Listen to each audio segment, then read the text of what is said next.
At the end of the night, one of my parents would drive me up the hill to the X1 Express bus, which would take me back to Manhattan.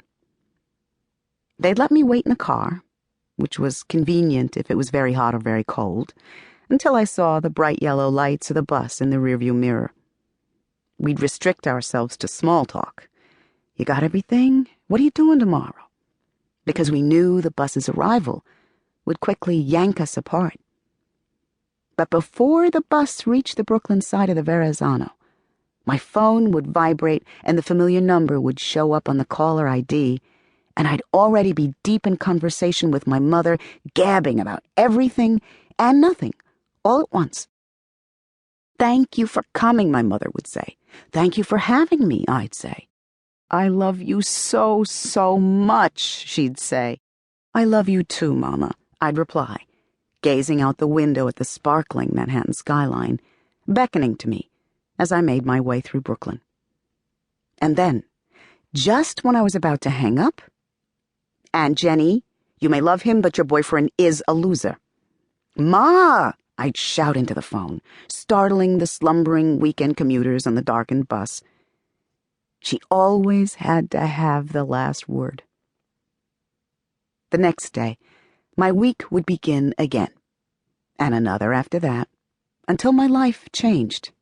Marriage, career progression, a family of my own. My parents would have made superb grandparents. My father, so good with kids, so lovable and engaging, and my mother, who gained the trust of children by speaking to them like they were adults. But all of that will never be.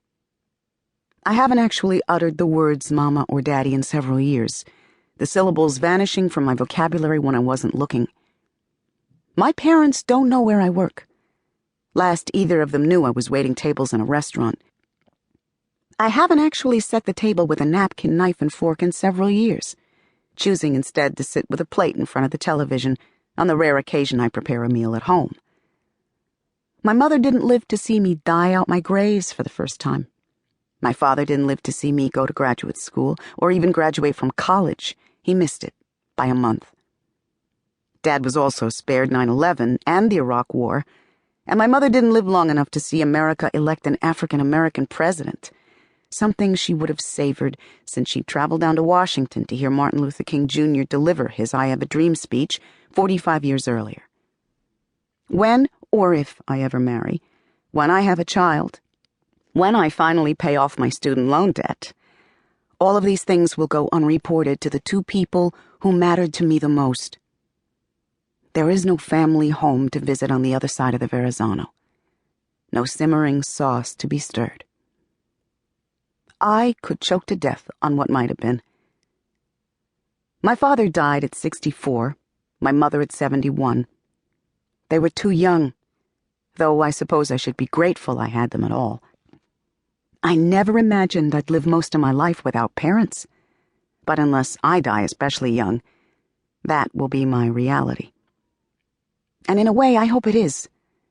If there's one thing I've learned to fear, it is death, which has run roughshod over me, robbing me of my family, as I sat helpless to stop it.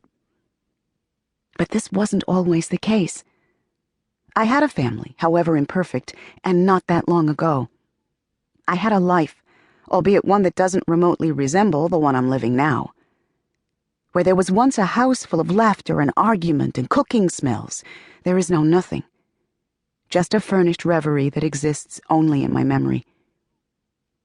Sometimes I wonder if my time with them was real. I could say I conjured it from the ether and no one would be the wiser, because there is no one left to corroborate my past. As a journalist, I've been trained to find two sides to each story, and often more. But now, I only have mine. Chapter 1. 150 Rockview, Irvine, California, May 1983. I was 5 when the FBI came for my father. Twice. The first time, I was alone with him in our 2-story condo in Turtle Rock, a new development in Irvine, California, when two agents... To keep listening to this audiobook, I've left you a link in the description so you can do it, at no cost thanks to Audible's 30-day free trial.